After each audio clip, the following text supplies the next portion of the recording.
In 1929 at Geneva, long before Hitler and his partners began to eye the real estate of the world, there was an international conference. Here, nations solemnly promised to uphold the rules covering the treatment of prisoners of war. The articles that were pledged are no secret. They are clearly stated in Field Manual 27-10 and in Training Film 19-1360, Handling Prisoners of War.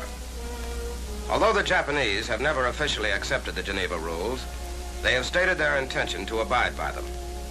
We treat the Japanese the same as we do any other prisoners. Regardless of whether a single soldier gives up or a general surrenders for thousands of men, they both know they will be treated in accordance with the Geneva rules.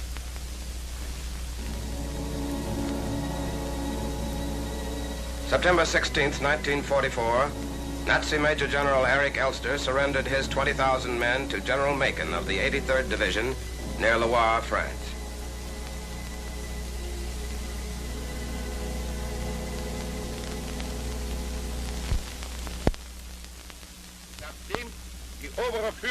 Sir, inasmuch as the High Command, forced by circumstances of war, has seen fit to withdraw from my command certain combat elements that were capable of continuing to fight, I am no longer in a position to break through to the German frontier by force of arms. And I therefore surrender the infantry units and transport vehicles remaining under my command to the United States Third Army, according to the conditions agreed upon.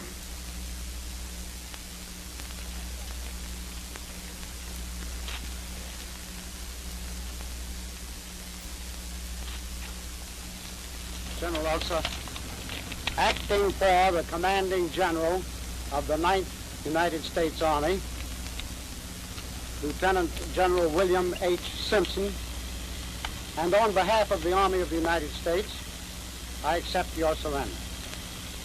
You, your officers, and men will be given treatment in accordance with the principles of the Geneva Convention.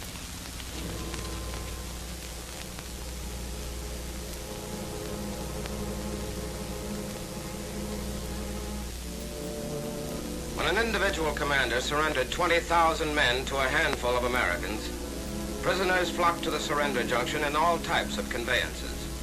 Horse-drawn hay wagons taken from pillaged French farms, command cars, engineers' trailers, supply vans, fuel trucks, lumber carriers, and even bicycles. It's practically impossible for the military police to be on hand every time a prisoner is taken, so it's necessary for every available soldier to know the rules covering the treatment of prisoners of war while acting as guards.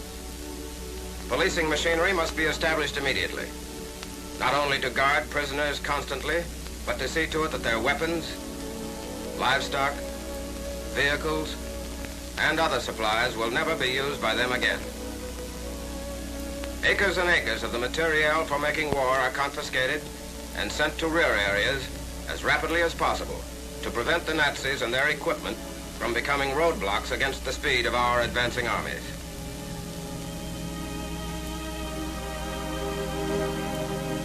Prisoners of war, trudging back to internment camps along roads which, a few years before, trembled under their proud goose-stepping. We've taken over 600,000 prisoners in France since D-Day, and more than 1 million since America's entry into the war. All of these men had to be clothed and fed. There are definite rules, and they're the same for both sides. In the event you are captured, it's a good idea for you to know them.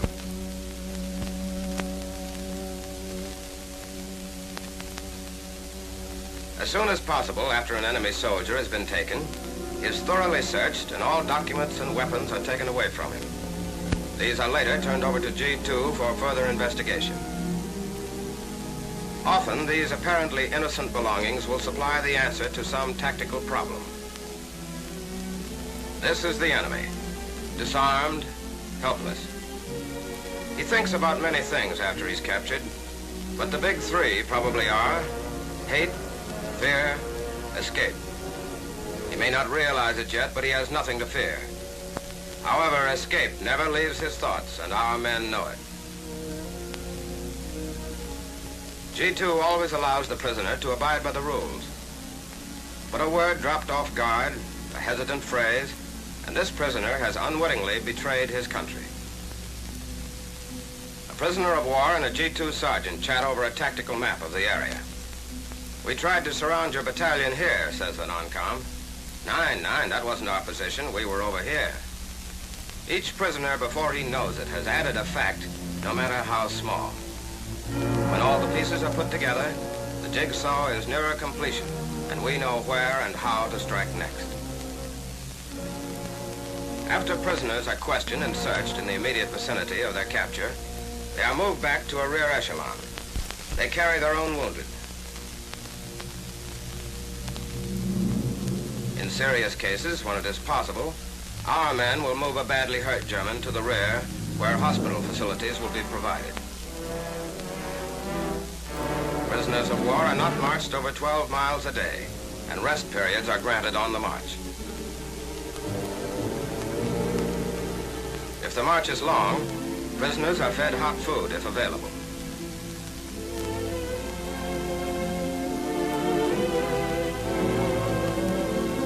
If there is no hot food, they are given sea rations, the same chow given to the MPs who guard them. That's in the book, and we live by it. Look resigned, don't they? But the big thought with them is still escape. And our MPs have to make certain at all times that their prisoners remain under vigilant guard. When the move to the rear has been completed and the prisoners have been identified and tagged, processing continues. This time it's even more thorough.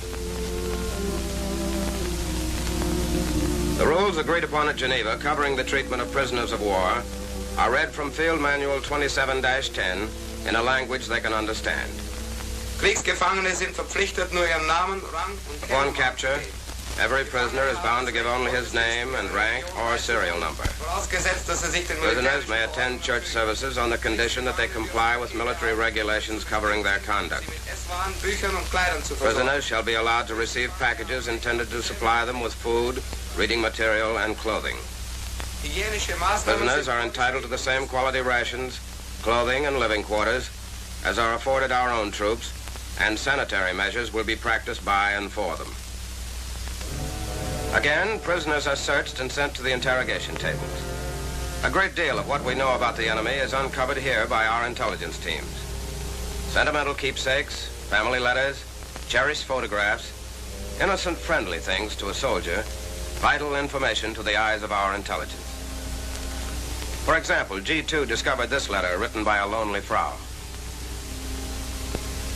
I have not been able to work at the plant for 2 weeks now, and being home with so much time to think about you and the war is bad for me. I would rather be kept busy.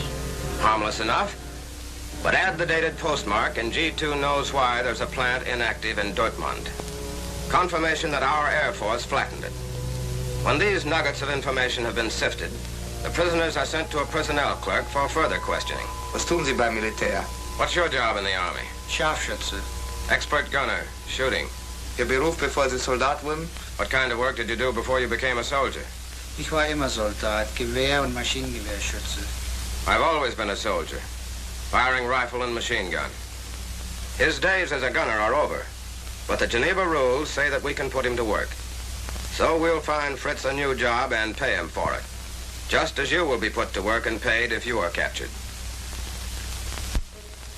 As soon as facilities can be provided, prisoners are taken to the docks, loaded on ships, and sent to internment camps.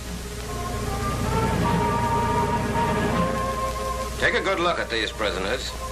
Store that picture in your mind. It could happen to you. A slight turn in the fortunes of war and those trucks might be the enemy's, ready to carry you to a camp somewhere inside Germany. If they were, you'd be going through approximately the same routine.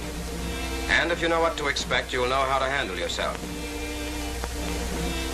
After 5 long years, the Supermen are finally on their way across the channel. But they're making the trip as prisoners, not conquerors.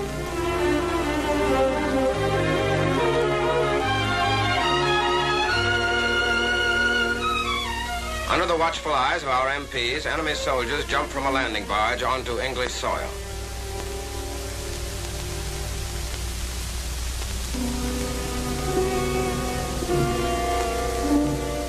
They're counted and recounted. Every move requires another check.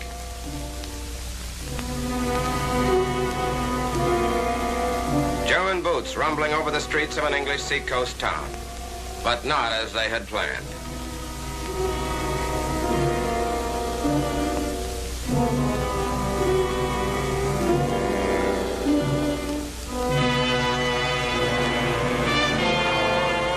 At a railroad station, the prisoners are ushered aboard a train which is waiting to take them to the prison camp. No Nazi who wants to live would try to make a break now.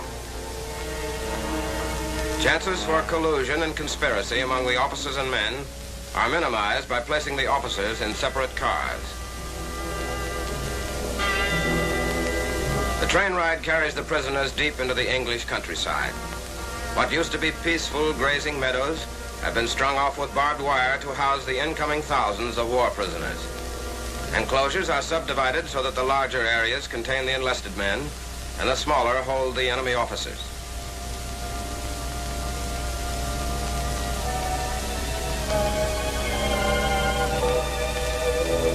All of them are guarded every minute of the day and night.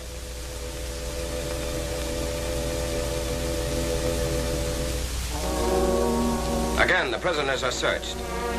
Concealing things is a war prisoner's neatest trick. And even after he has been searched 3 or 4 times previously, something will usually turn up. They're clever, but we try to be one step ahead of them all the time.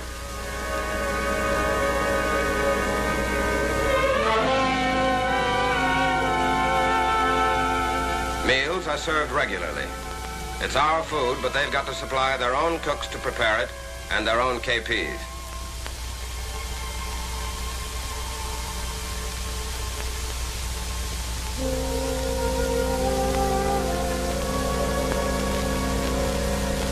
After their stay here, this batch of prisoners is due for shipment to the United States. Special letter forms are posted on the bulletin board. Okay, Hans, you can write to that kid in Freiburg or that Fräulein in Wilhelmshaven, just as long as we're sure that Joe Smith can write to his mother in Denver or his girl in Galveston. Near a port somewhere in England, they get ready for that last long trip out of the war. Sometimes the trip is pretty rough. The prison ship, U.S. bound, was driven on jagged rocks by a storm at sea. A man on a sinking ship has everything he can do to save himself. But American officers knew that their responsibility was also to save their prisoners.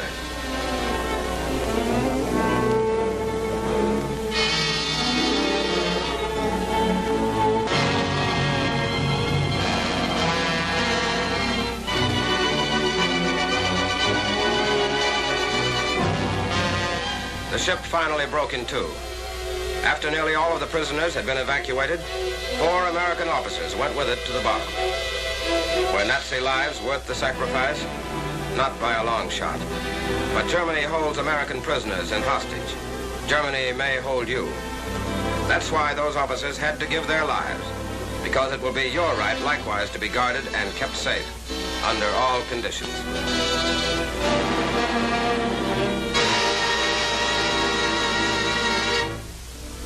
Another ship carried these prisoners to the United States.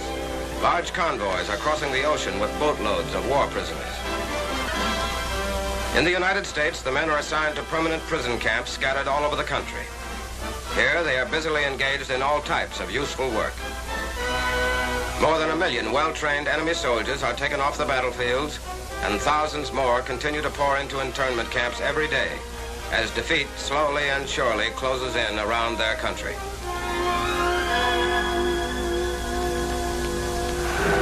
Hands that once were raised in blind fanaticism to a false idol are now the symbols of defeat.